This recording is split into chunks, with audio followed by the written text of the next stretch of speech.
Hey, what's going on, everybody? It's Steve with the Interrupted Podcast, and I am thrilled to be with you today. Thank you for tuning in. If you're coming to us on YouTube, if you're listening on a podcast, I appreciate you taking the time to hit that subscribe button so that we're able to connect with you anytime we have new information come out, any new podcasts come out. If I put something out through YouTube, you'll get a notification. If you just click that little bell, if you select subscribe, we can get this message out. We're going to get right into the show today because I have an exceptional man that joined me for a conversation around trauma and PTSD, which we'll talk more at greater depth about that, hope and despair.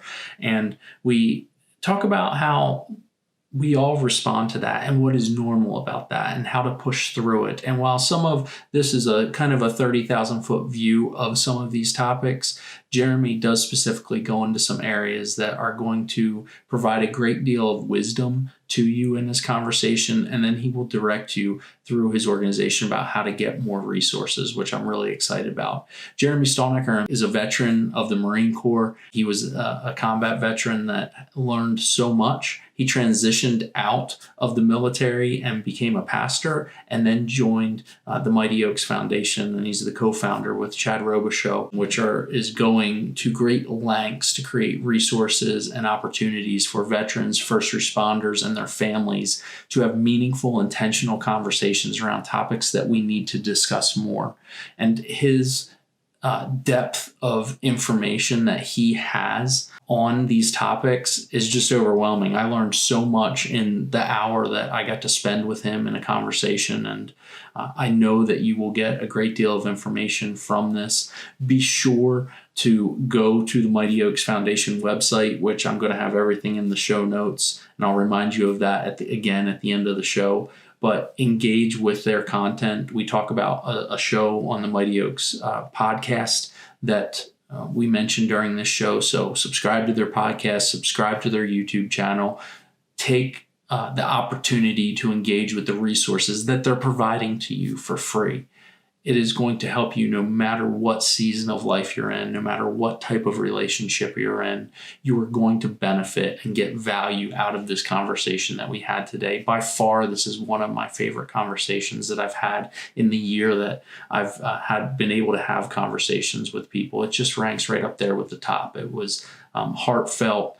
It was empathetic in all sense of the word, and Jeremy's just an authentic man that wants to share and help other people. So I thank him for the time. So I'm going to get out of the way. We're going to get right to this episode. So enjoy this conversation with Jeremy Stalnecker. Hey, Jeremy, welcome to the Interrupted Podcast, brother. It's great to have you on today. Yeah, it's awesome to be with you. Appreciate the invite. Yeah, absolutely. Yeah, I've been following you guys over at Mighty Oaks Foundation for probably, I guess it's a little over a year when I got hooked up. I think something just came through on a social media feed at some point, and I was like, man, I got to check this out. Just all the good work that you're doing with veterans and with first responders. And I have to say, at first I was intrigued, but now I'm absolutely a fan of what you guys are doing, and I hope someday to get to be able to be part of one of your events, because I know the healing that is happening through your work has to be tremendous that you get to see, maybe personally and as you look into other people and their experiences. Yeah, I appreciate it. Yeah, thanks for following us. We push social media pretty hard, so a lot of people kind of stumble into following us, and it is for that reason, because we know that what we do is so healing, and it's not what we do. I guess it's where we point people to in the process. But thousands of folks have come through programs and seen some major life changes, some perspective changes, but God continues to bless, and we're very thankful for the work that we're able to do, for sure. Yeah, absolutely. Well, I want to get into the story in a little bit of Mighty Oaks and hear more about that, but I'd like to give our listeners a little bit of context and a little bit of foundation.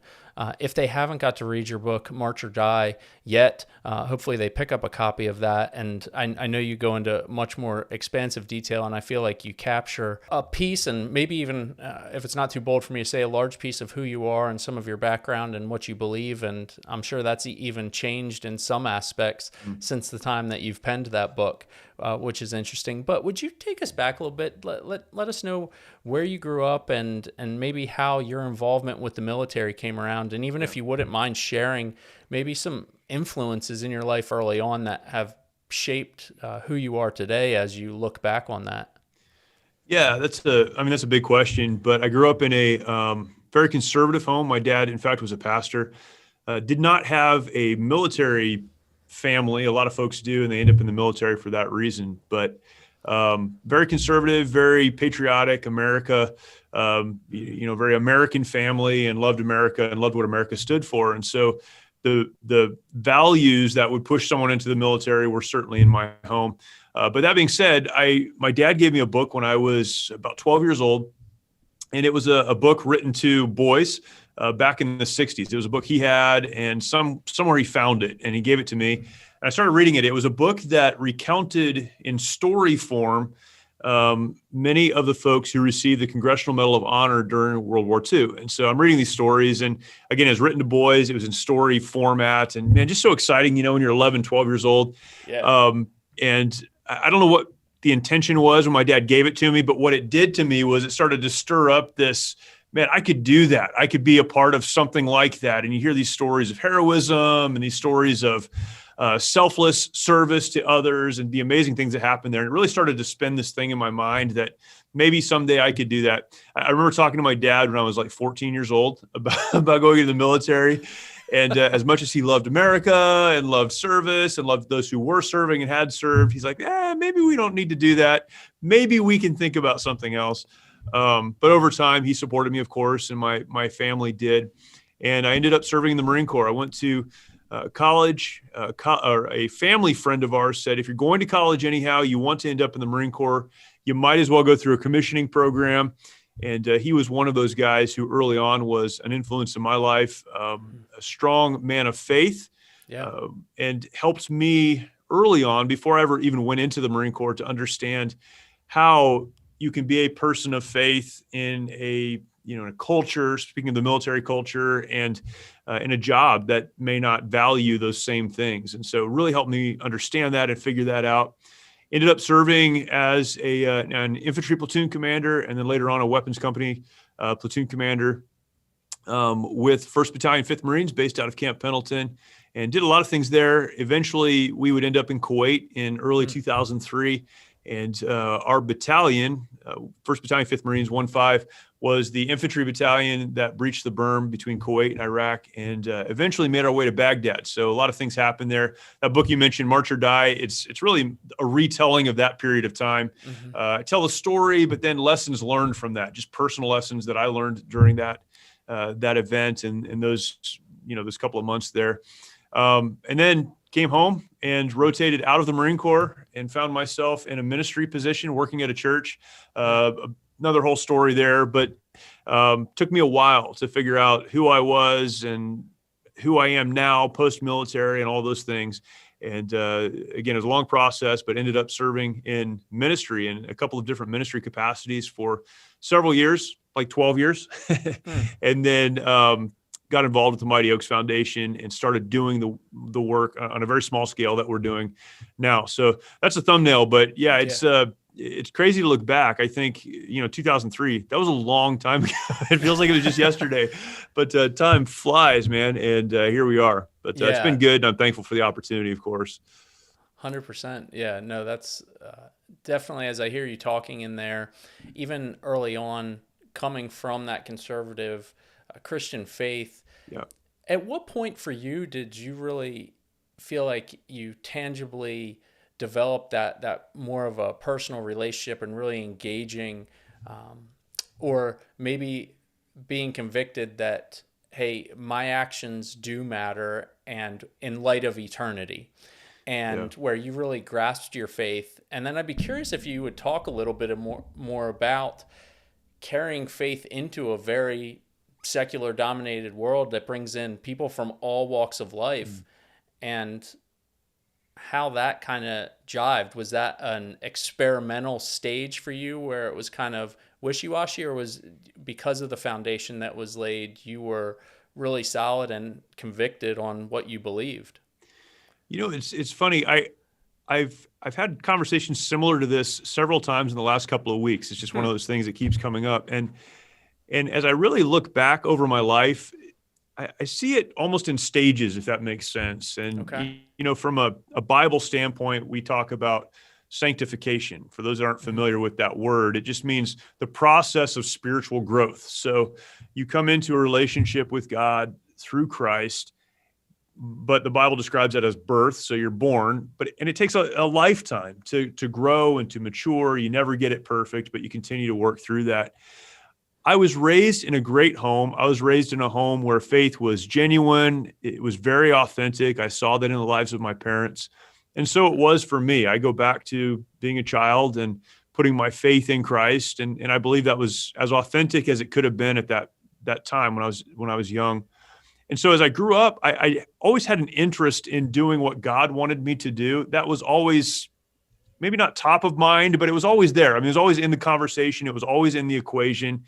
My dad did a great job of helping me to understand that, whatever you do, whatever it is, you can be going to the military, you can be a garbage man, you can be a pastor. It doesn't matter. Whatever you do, you need to do in a way that pleases God. And so that was always in my mind. Now, understanding what that meant, that was a whole different thing, right? Okay. And so that's where I think there was an understanding when I was a kid. That's what you need to do. I really sincerely wanted to please God. I didn't know exactly how to do that. The friend that I mentioned that was a Christian in the military, in the Marine Corps, he helped me navigate a lot of these things. And at one time he said, people say Christians shouldn't be in the military, but if the light is taken out of the darkness, then all you have is darkness. And that's not what we want. We want to be the light in that darkness. And this is an opportunity that you have. One of the things I learned in the process, though, of going into the Marine Corps was you have to decide whether you're going to be a Christian or not. And I don't mean in the, how God views me sense, but am I going to live like a Christian or am I not going to live like a Christian? And if you decide you're going to live like a Christian, people may give you a hard time or whatever, but if you're good at your job, if you're diligent at what you do, if people can trust you, then them giving you a hard time is going to go away. But you have to be consistent. And I see a lot of Christians that get into, more secular fields like the military or law enforcement, some of these, and they have such a hard time. They talk about being persecuted for their faith and all of that. And maybe that happens. I don't doubt that it does. Yeah. But I think often when what we call persecution comes, it's people that don't understand authentic Christian living. I am a Christian. I will live as a Christian. There's lines that I won't cross, but I'm going to be diligent. I'm going to work hard. I'm going to be good at what I do, and people will be able to trust me. And, there's a respect that comes along with that. I learned that in the military. Yeah. So that was great, but it really wasn't probably until, I could give you a specific example of when I think God really spoke to me about, I'm God, you're not, that kind of thing. Yeah. But it probably wasn't until I was about 25 that I really went, I'm not a Christian because my parents were Christians. I'm not, pursuing this life of faith because that's just what you're supposed to do. It became very real to me. And I mentioned this in that book, March or Die. There was an event that took place. It was a pretty hot firefight that happened. And I described the whole thing. On the other side of that, I remember for the very first time in my life. So I'm standing near a bridge over the Saddam Canal in Iraq. This firefight had happened. Again, I describe it. I talk about it often. Mm-hmm. But when all of the shooting stopped and we're starting to get reoriented, there's kind of an adrenaline drop, I guess. But in the middle of all of that, I remember very clearly having the thought, no one cares. No one cares who you are, where you came from, what you look like, what you do. The enemy doesn't care about any of those things. God is God. He is sovereign. He is in control. We do the very best that we can with what he's placed in front of us, and we trust him for the rest. That was the very first time in a clear way. I've had it explained to me before that, but in a clear way that I really got a hold of that. God is God. My job is to do what he sets in front of me and to trust him to take care of the rest. And I think from that moment, I started to grow through that. I had some, a couple difficult years after that, but that's when God really, I think, started to teach me what it meant to really have an authentic faith, a real faith, one that was personal for me. And, having kids was a big part of this for me, understanding it's not about me. I had a young wife at home and trying to, be a husband, and so many of these things require dependence on God. But it's certainly a process, and I think one that I have to relearn from time to time. Yeah, no, absolutely. Now, would you say that even in those moments of your illustration there of that firefight, and when you had that clarity come about, was some of that maybe rooted in understanding mortality and my place in this moment as more of like kind of the bigger general topic? Because I think I come in contact with a lot of people that fear a lot of times is hitting at that mortality question. And Right. that's where we get the meaning and purpose and why am I doing these things and why am I here? Yeah, I think that's exactly right. And, in that story in particular, we had been in firefights leading up to that. We breached the berm into Iraq. We should secure the southern objective in the country of Iraq. Probably the weirdest couple of days in my entire life. The process, and you know this perhaps, and you have listeners certainly that do, but you train and you train and you train and you train. One thing that happens in training is that the tracer rounds always go one direction. And when they're coming back at you and then things are happening that lives are lost, whether they're the enemy or other Marines, it turns everything you believe upside down. Now, that's why you're there. Hopefully you're grounded enough to be able to process it, but your idea of morality from, we don't do this to this is happening and this is what we're doing. So strange, right? Such a weird thing.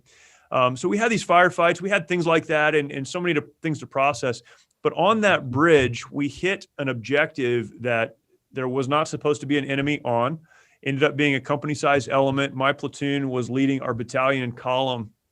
And so, we should have all died at two separate points in this engagement. On top of the bridge, so I won't tell the whole story, but we moved on top of the bridge. I had 8 vehicles, heavy machine gun vehicles on top of this bridge. Mortar rounds were falling around us. The percussion from the mortars as they exploded, the feeling through your body. There was an enemy anti-aircraft gun on the other side of the canal that started to swing around our direction. It was a horrible situation. It's that moment that the phrase march or die comes from, as I use it and titled that book and those things, because we all find ourselves in situations like that, where you feel like your world is falling apart and you can stay there and die, or you can march. That's march or die. It's very simple. Yeah. But it was coming out of that again, I had that thought, nobody cares. The enemy doesn't care. It doesn't matter who my family is, where I went to college, what color I am. None of that matters.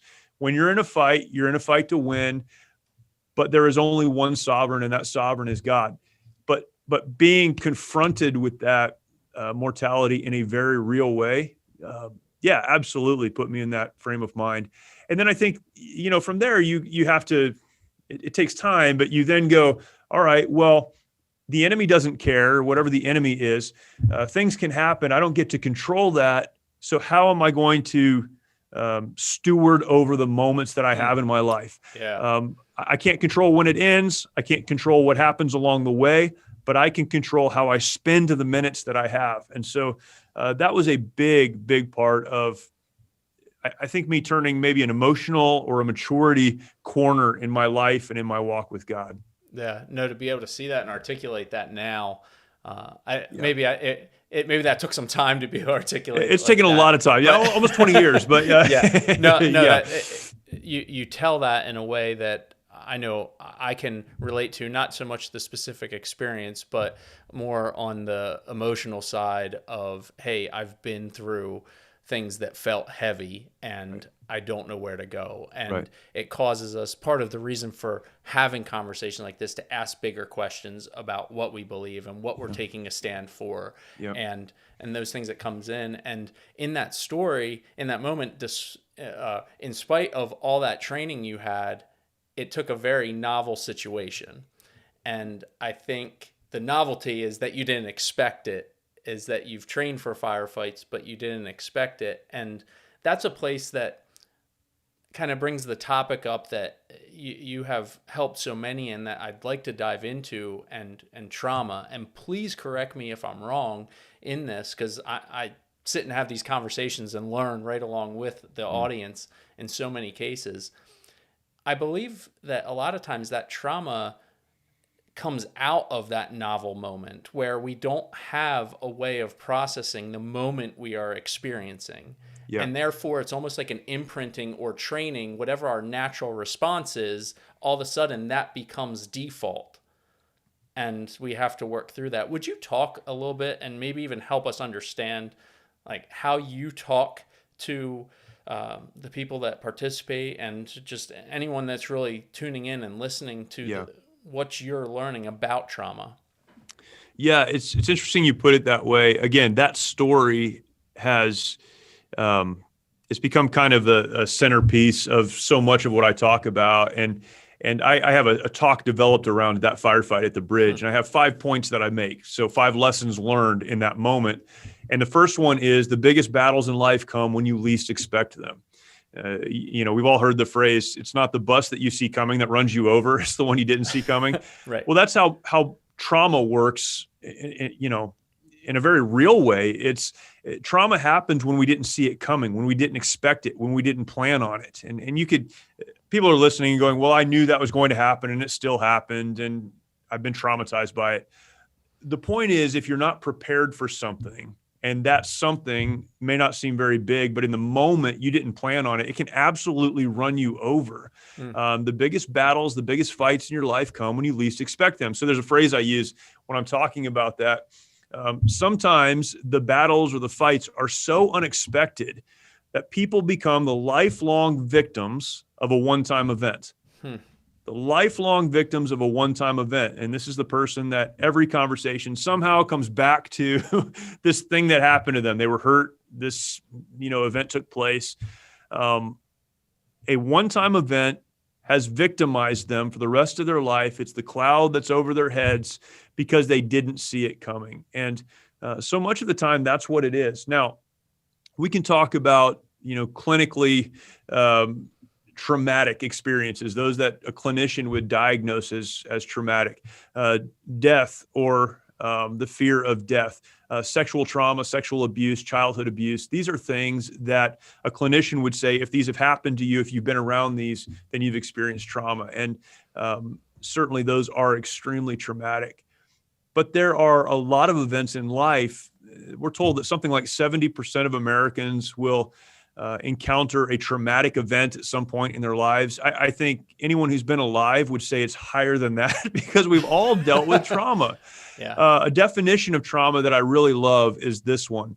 It's an event or series of events that pushes one beyond their ability to cope. There's the clinical definition. There are the very specific clinical reasons that someone would be diagnosed with PTSD or some trauma-related issue. And that can be very helpful, but sometimes those definitions are so narrow that the rest of the world goes, well, I guess, this is just how I am. I guess no one can relate to me. So when we look at it as an event, whatever the event is, or a series of events that pushes one beyond their ability to cope, that's a traumatic event. That then allows us to address these traumas in very helpful, I believe, practical ways. These events can be anything. You think of your kids going to school and for some reason, your straight A student in elementary school is now failing all their classes. They're having a hard time sleeping. You can't figure out what it is. Maybe they've been bullied at school. Maybe something else happened at school. And we might look at that as an adult and say, well, that's a small thing that happens every day. But that event or series of events push that child beyond their ability to cope. And that's something that needs to be dealt with as a trauma. And we go through life, we could all point to our own events, but we all have those things. Even as we work with, and we work specifically with veterans, active duty service members, and first responders, even in those communities, when we talk about trauma, so often folks will come to one of our sessions or one of our programs and say, I experienced combat trauma, or I experienced this shooting or this event in my law enforcement career, or this death of a a fellow firefighter in the EMS community, whatever the case. And that's the trauma I'm dealing with. And that trauma has caused me to lose relationships and abuse alcohol and drugs and all these things. Yeah. But if you really work it back, you find out that often there was childhood abuse, there were relationship issues, there was traumas that were brought into these very stressful environments.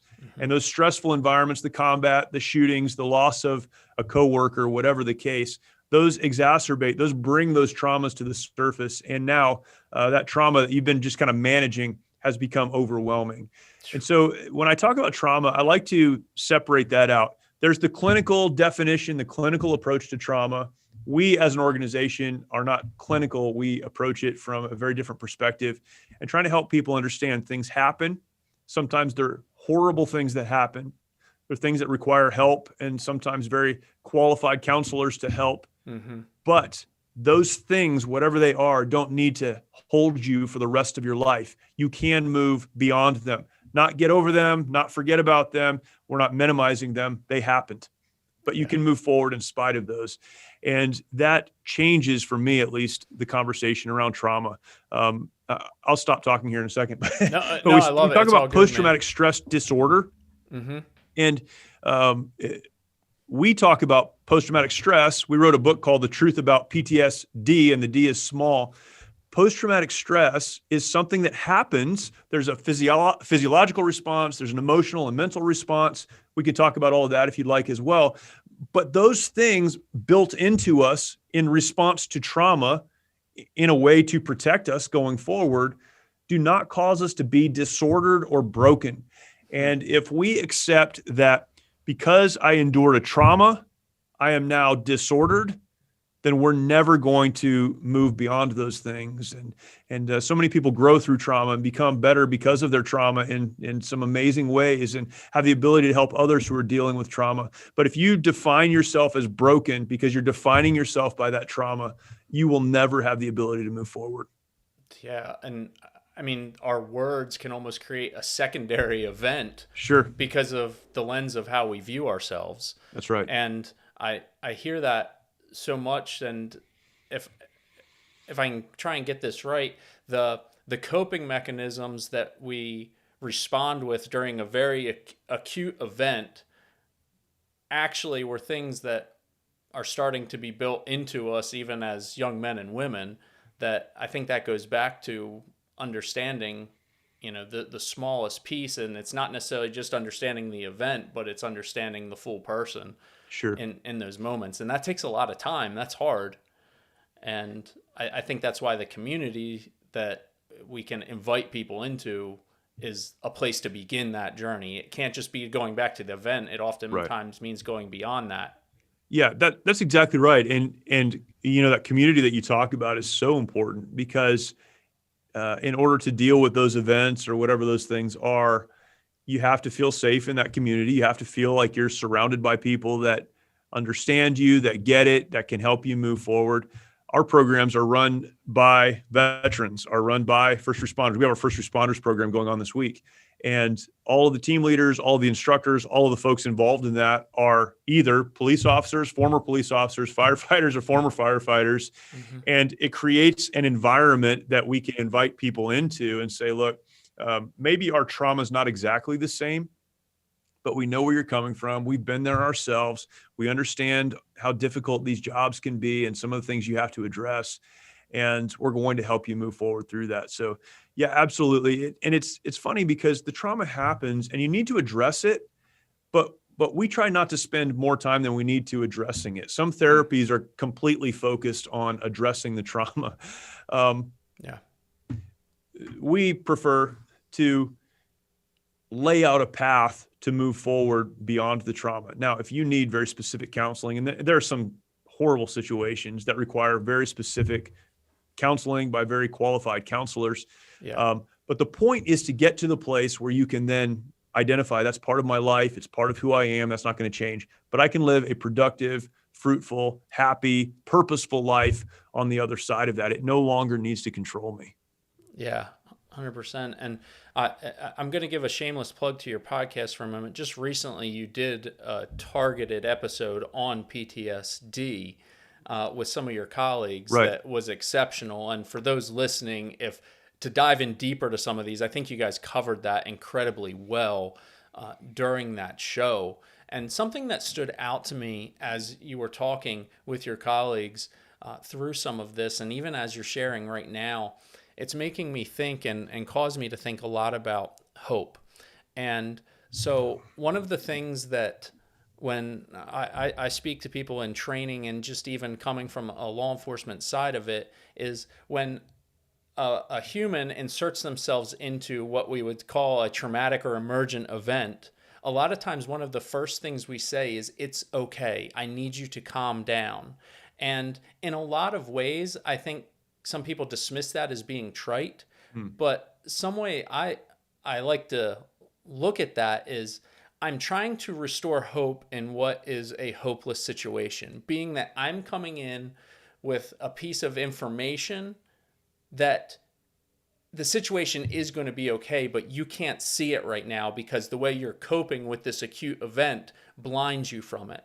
And so if I can restore hope in the moment, I can do a lot of things physiologically with that person, Right. but they're starting to go down a rabbit hole, and it's almost like that novel concept we spoke of earlier is starting to imprint upon them, and it creates this downward spiral that I don't want them to go down. Quite frankly, if it's an accident, I need them to calm down because how they respond could make the situation worse. And Yes. I mean, that goes across the board. It involves when children make you angry. It involves when your spouse makes you angry. And it doesn't necessarily have to be the stereotypical combat trauma or horrific catastrophic accident that can start to create situations we don't know how to deal with. And so to say all that, I'd love if you kind of flesh out and where even bringing in the creation perspective that you talk so much about. I think that helps because hope, I believe, has to be rooted in truth, and truth so close to my heart comes from my faith. Right. Yeah. Okay. So, man, that's a great starting point, but I could go a billion different directions here, but we'll try to keep it focused. You're good. You mentioned that podcast episode or that show we did. We do a show called the Mighty Oaks Show. You can find it on YouTube, and we put out as much content on this type of conversation as we possibly can. That particular show that you're referring to was done with our national programs director and then our programs administrator, and we just sat around this table and just talked about what it is not. We talked about a lot of the physiological responses to it and why this is something we need to understand. So for those of you that are watching or listening, if you could check that out, I think that would be helpful to you in the broader conversation. But in summary, so much of what we deal with after trauma was placed into us by God. So we believe in a creator. If there's a creator, then there's a plan, even as it relates to trauma. Very simple illustration. And I'll use a law enforcement training illustration. In law enforcement, you will draw, present, and return your weapon thousands of times in training. You do it again and again and again and again and again and again. And what you're trying to do is get to the point where when an event happens, when a situation presents itself, in a split second, you can respond appropriately without thinking. It's subconscious thought. You can train subconscious thought. We know this in law enforcement, certainly in the military, in sports. This is the goal, subconscious thought. Well, what is that? That is doing an event enough times that the information is stored in your brain. It's stored in the limbic system of your brain, where that information, that type of information, historical information, traumatic information, these events are stored so that later on, when you find yourself in a situation similar to the one that information was stored in, you can respond in a similar way. Now, this is very helpful to those that have dealt with trauma. It's helpful because if, again, an illustration, a young lady is walking down the sidewalk and the sun is beginning to set. Maybe it's a little bit cool. There's a cool breeze in the air. She walks past a street light and it flickers a little bit. It's a chain link fence that she's walking past. She turns around the corner and she is sexually assaulted. This is a situation that happens, extremely traumatic. What her brain will do is store all of that information.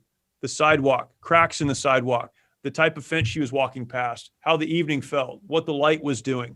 Later on, and it can be many, many years later, she might be walking down a sidewalk in a very safe neighborhood, but some of those same things will be at play. She's walking past a chain link fence. Maybe the street light flickers and the light from the sky is setting. Inside, her brain will say, we've been here before, and what happened when you rounded the corner was very, very bad. She'll start to, her heart rate will elevate. Maybe she'll begin to sweat. She'll become, we might say, paranoid, but really she's become very aware of her situation. Why? Because God created in all of us the ability to train scenarios that will keep us safe later on down the road. And if we look at it that way, then the responses we have to trauma don't make us broken. They make us human, and it means things are working the way that God created them to work. Now, the problem is when you respond to something that's not traumatic from a place of stored information that was traumatic in the wrong setting. So it's the right response at the wrong time. Final illustration. Yeah. And I think we use this in the episode you were talking about. It's possible to be in a military situation. Maybe you're in a FOB. It's a forward operating base. It's a pretty secure environment. And the bad guys mortar that position every afternoon around, 4 p.m. or whatever. And it happens at the same time every day. It's happening. And your buddy who you share a sleeping space with, he is in a place where he doesn't care anymore. This has happened every day. He doesn't care anymore. It continues to happen. And he says, I'm not hurrying. You say the mortars are falling. We need to get out of here. He says it doesn't matter. And then a mortar round falls through the roof and kills him. 5 years later, 10 years later, you're at home. You're 4-year-old. You're trying to get her out the door to go to the soccer game. We've all experienced this as parents, right? Kids don't move as fast as we want them to. And she won't get her shoes on. And something inside of you clicks and says, last time we were in a situation like this, someone we cared about died. It's the right response. It's at the wrong time. So one of the challenges of this is not saying I'm broken. It's understanding. If I put myself in situations that cause me to respond the way I would in combat, then something bad is going to happen. And we don't want that to happen. And so it's trying to be very aware of that and understand that this is something God built within me. And I think there should be a great comfort that comes along with that. Now, we need to learn some things and change some habits. And there's some stuff that needs to change for sure to keep ourselves out of trouble. But that's what's happening. But what we still have is the ability to decide what we're going to do. And that's important as well. No one can take that away from us. We can still decide what we're going to do. Hope. So I'll wrap all of that and then come back to hope. Hope is understanding that the situation you find yourself in right now, and again, I like pictures and illustrations. Yeah. If you were to draw a circle around yourself and call that your world, maybe inside of your circle would be your relationships, your friends, your work, your worries, your concerns, your heartbreaks, your traumas, all of it's in that circle. Hope is understanding what I'm feeling right now, maybe from trauma that happened a long time ago, what I'm experiencing right now, everything that's happening right now, that does not define who I am. So my world has a circle around it. Hope is elevating your eyes from inside the circle to outside the circle. It's looking out and saying, there's more to this than what I'm experiencing right now. If what you're experiencing right now is the totality of your life, it's all there is, then man, people make bad decisions because they just think there's nothing else. Hope says, let me look up from my situation and understand there is something, there is someone outside of this. As a Christian, I look to the transcendent, to God, who transcends my situation, who's bigger than my situation, who's outside of my situation. And my hope is found in him. He's always been, he'll always be. He has a plan. He is the creator. I can't explain what's happening in my circle right now, but I'll trust him. But for all of us, there are reasons to find hope. There are kids outside of that circle that need to grow up with a parent and have people influencing them so they can go and do great things. There's spouses that need encouragement. There are others and so many other ways that we can serve. What's happening in your circle is not all there is. That's hopeless. Yeah. Hope is looking up from that and saying there's more out there and I'm going to pursue that. Yeah. And I believe a way or a tactic to help us elevate our eyes is through consistency and discipline. If we can come full circle to even where we started this conversation. Yep. And a lot of times I can think back to just some dark times in my life where it seems situations felt hopeless and despair was prevalent in my thought processes. But there were certain things I knew I had to do, even though I wasn't motivated to do them. They didn't feel right. Everything felt negative, but getting up, eating, sleeping, for me, it was going and making sure I was doing a devotional or journaling. And I specifically say that, like, even reading the Bible during those times, to me, I was like, all the bad things you could say about the Bible I wanted to say, but I knew it was the right thing to do. Yeah. It didn't feel that way, but those practices eventually helped me, and to use your illustration, elevate beyond that to say there has to be something beyond this, because the people that told me this is important, it needs to become important, and I will make it out on the other side. Yeah, that's great. And, you know, what we struggle with is this idea of isolation. When we're struggling in our lives, we want to isolate. We want to separate from everything else.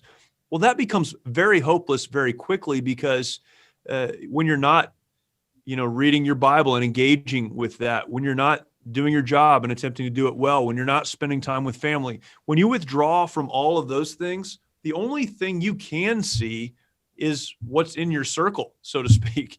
And man, you're exactly right. When we isolate, it kills us, and it does. Even through this pandemic, we know that suicide rates in every sector of our society, definitely in the military, have gone up dramatically. 20%, the Department of Defense tells us. The active duty suicide rate has gone up since April of last year, 35% in the Army. And why is that? Well, a lot of it is because of isolation. And so, yeah, to your point, and this is a great point, maybe you don't feel like it. That's okay. You don't have to feel like it. Hopefully you'll get to the point where you feel like it. But put one foot in front of the other and just keep doing that, and you'll get to the place where you're able to see things a little more clearly. But sometimes that's all you can do, and you've got to break out of whatever it is that you're dealing with. And that can require, leaning on people and a lot of other things we could talk about as well. But yeah, absolutely. Just keep doing it. The discipline to just keep moving. Yeah. Well, if we push through maybe the event and our initial responses to it, if we can approach the topic of resiliency a little bit here, because I think that's a natural piece that has to play into this, and understanding that the quicker we can experience maybe a novel situation, or maybe just a traumatic one, that maybe something that is expected is going to come up, our ability to understand that, take in information, apply tactics, and then move beyond it as quick as possible as we mitigate what's going on is really important, which is my understanding of resiliency. Yeah. And one, I guess, would be is if you could talk just generally about resiliency, and then how do we increase it and level up when we're talking about resiliency? Or is it part of our nature and our character, and we have this level of resiliency, so we just have to find other coping mechanisms? I think the basic principle of resiliency is being prepared before something happens in your life. When we talk about being resilient, what we're really talking about is having the ability to bounce back. So you are, walking on true north, and something comes into your way that knocks you off of that. Resiliency is having the ability to come back to that true north, whatever that is, again, in your life. And we're all walking a different direction, but you're following your purpose. You're doing the thing that you believe you should be doing. Some event or some circumstance or some person comes into your life and knocks you off of that. That's life. I mean, that's going to happen. Resiliency is having the ability to get back to that place of purpose and direction and forward movement. But in order to be resilient, we have to be prepared. And it's not necessarily being prepared for a specific situation, but it's predetermining, it's making decisions ahead of time. If I encounter a difficulty like this in my life, I'll continue to move forward. If this happens, then I'll do that. In the military, we call these immediate action drills. You plan, you prepare, you practice over and over and over and over again, so that when the enemy shows up in whatever form he takes, you already have some built-in responses. You're not processing it. You're not trying to think through it. So much of the time we hit some kind of traumatic event, and that's the first time we've ever thought that there could be trauma in our lives. And so we start to question, well, where was God? And, why did this happen? And why is the world so full of evil? And how could this happen to me? And how could she do that? Or how could he do that? Or why would they? And these are all valid questions, but they should be questions that we process before the event happens. Yeah. Christian people who move forward in spite of tremendous traumas, the loss of loved ones, and all the same difficulties that everyone else deals with, you see people who do those things or deal with those things, they navigate them so well. Why is that? Because they decided long before those events that God is God, God is good, God has a plan, and God will, be the source of hope. And so whatever happens, as tragic as those things can be, and as, just so difficult to deal with, we're still able to move forward because we already made a decision. That's what we were going to do. And there's so many pieces to this, but that's the essence of resiliency. It's predetermining how you're going to respond in your life when traumas come in, when difficulties, obstacles, whatever you want to call them, come into your life, how you're going to respond. It's understanding, kind of that true north for you, the big thing you're trying to accomplish in your life, and being able to come back to that when you get knocked off of course. Now, how to build that resiliency? I think there are a lot of ways. One is having serious thoughts and serious discussions about a lot of these things, again, before they happen. I don't know what it's like anywhere else, but in America, we have so many shallow thoughts and yes, we occupy our time with this stuff that's an inch deep. And so when something bigger than that happens, we don't know what to do because we've just never thought about it. Reading books, learning from people. I think biographies are wonderful because you can almost live vicariously as someone else endures trauma and they figure some things out, and you can begin to put some of those pieces together. Being around and surrounding yourself with the right people builds resiliency. As a parent, now I'm kind of in a different stage of my parenting, but as a young parent, my wife and I wanted to get close to parents, couples who had older kids who had done it right. We're going to learn from them. So when our kids go crazy, we'll know what to do. I remember calling my dad. My daughter was having an absolute meltdown. She's 21 now, but she was like 4 years old. I had no idea what to do other than lock her in the closet and walk away, which I knew in my heart wasn't the right answer. And I called my dad, Dad, what do I do? Well, he helped me work through that. Mm-hmm. That's part of resiliency. Surround yourself with the right people, make the right decisions, and do hard things. Do hard things. Resilient people are people that if you look back in their lives and you go, where did you learn this? Well, a lot of it was learned, from a lifetime of doing difficult things and continuing to press forward.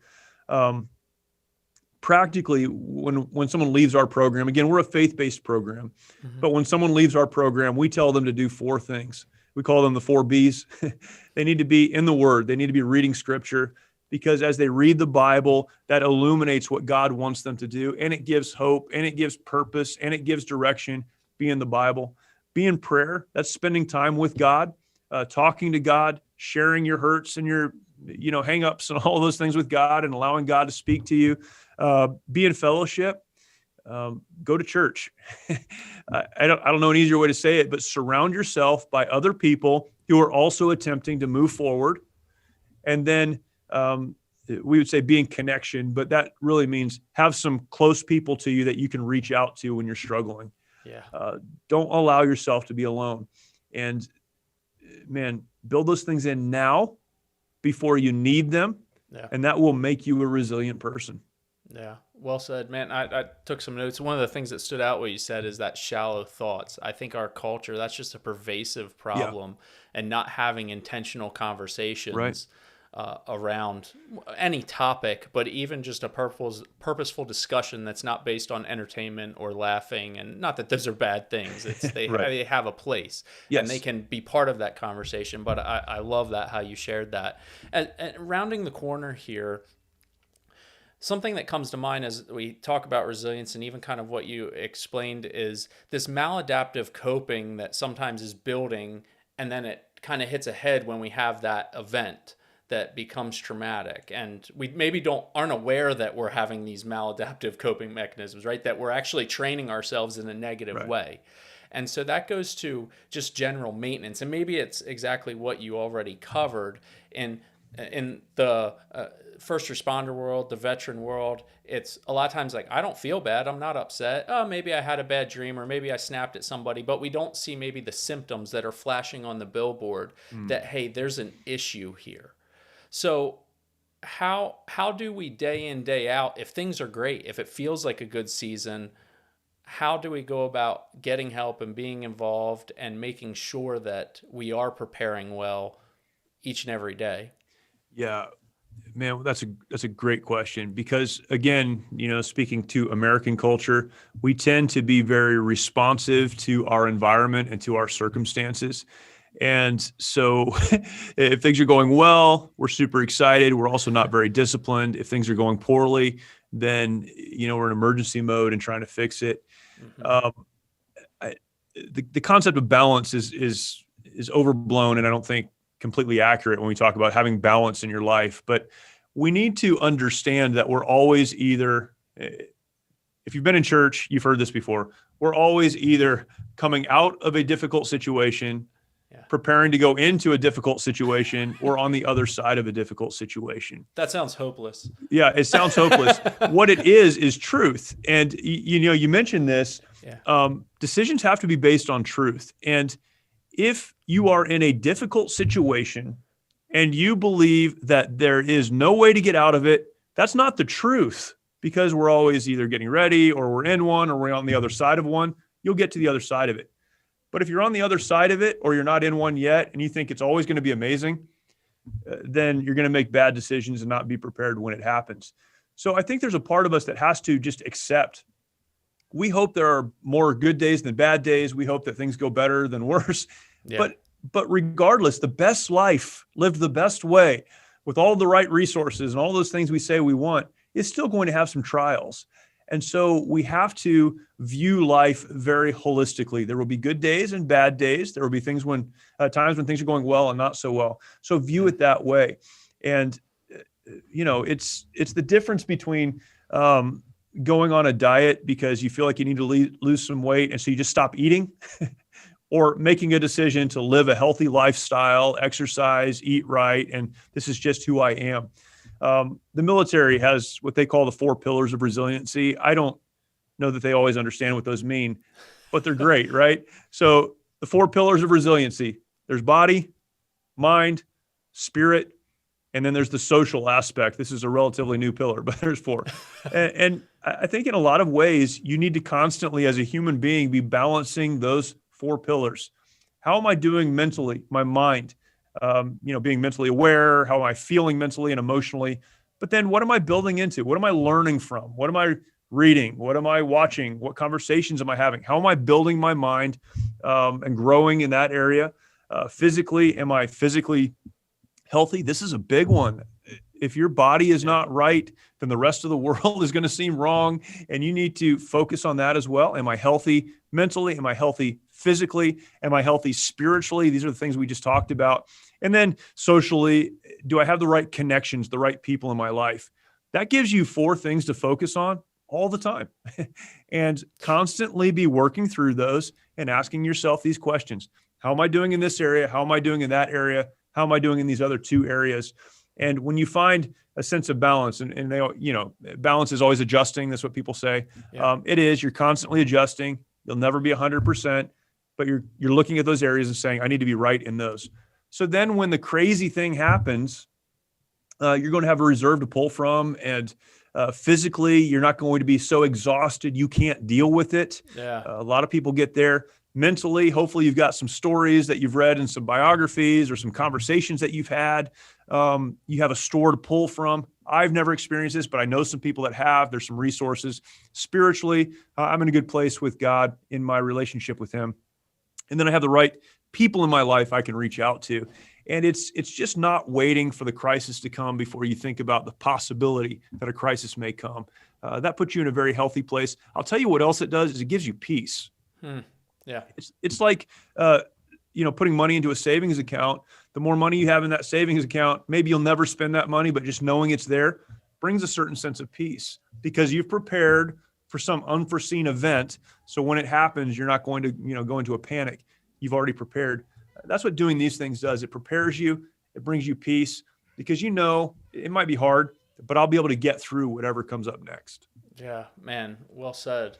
And man, Jeremy, you hit on all of our topics for the Interrupted podcast. I focus on truth, integrity, and discipline. And that integrity piece, while we didn't spend much time on it, I think being honest with ourselves is really important in this equation. And absolutely, having that self-awareness and that perspective, and that became so incredibly important as my eyes were open to the value of integrity. While it's been taught to me my whole life, going into law enforcement, it is one of the highest qualities that you can have, and it's a driver for everything else. I don't think it can stand alone. It's a driver for other things to start to happen. Yeah, your point on truth earlier, and to me, that's what integrity is. It's just living with truth.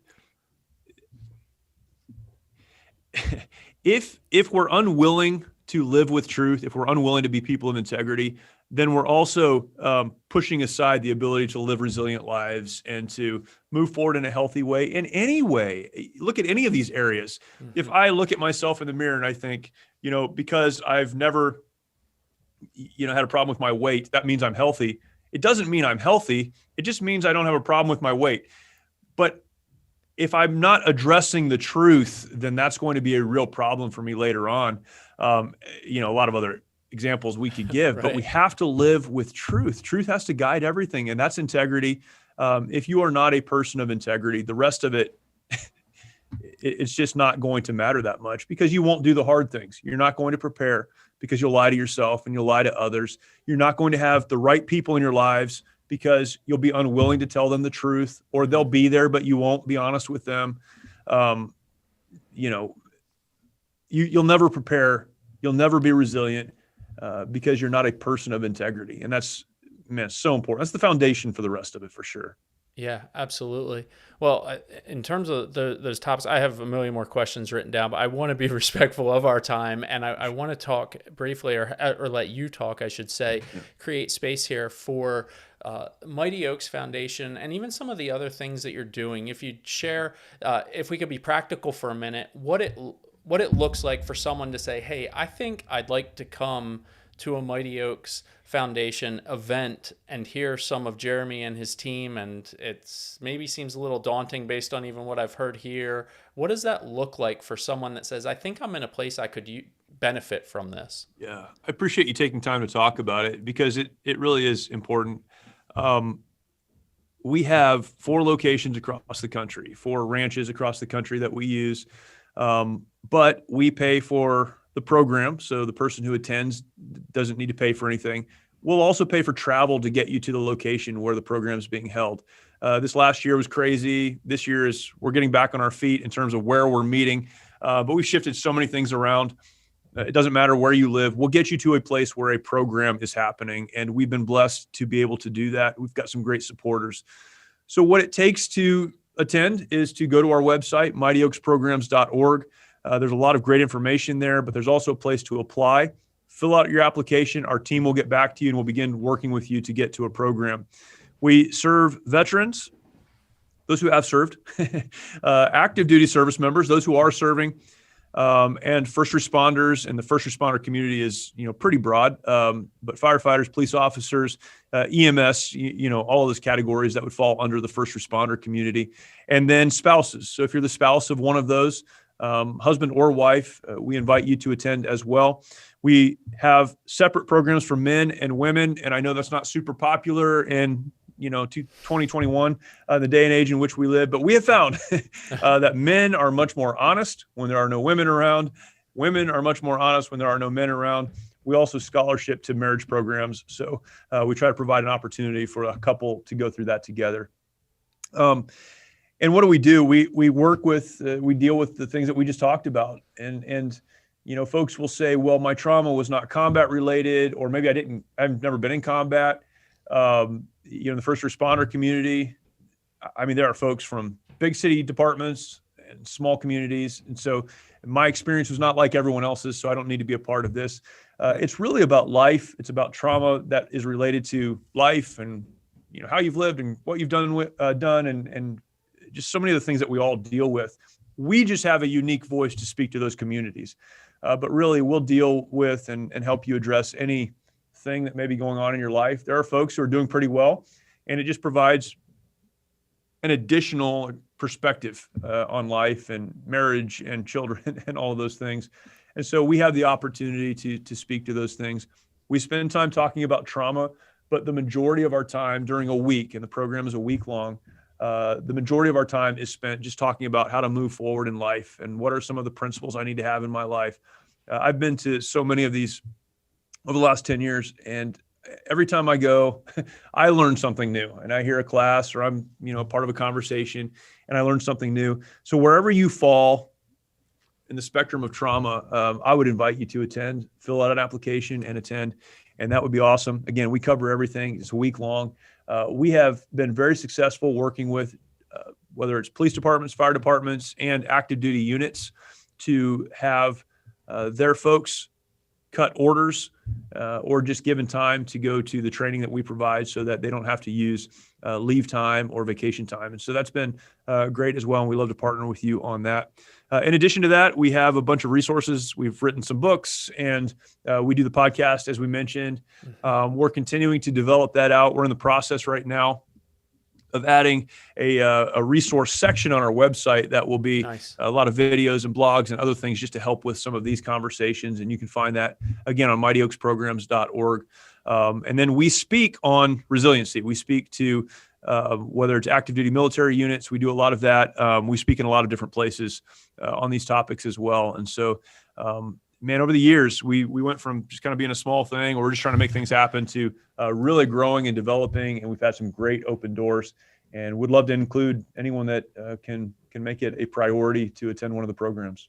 Yeah, man. No, I appreciate you sharing that. And I can't overstate's probably wrong. I can't say it enough that I encourage anyone in this that fits that audience that you laid out to at least look into it. If you're on the fence, Yes. I'm sure you have a team that would be willing to even answer more questions. Absolutely. Yep. And, Absolutely.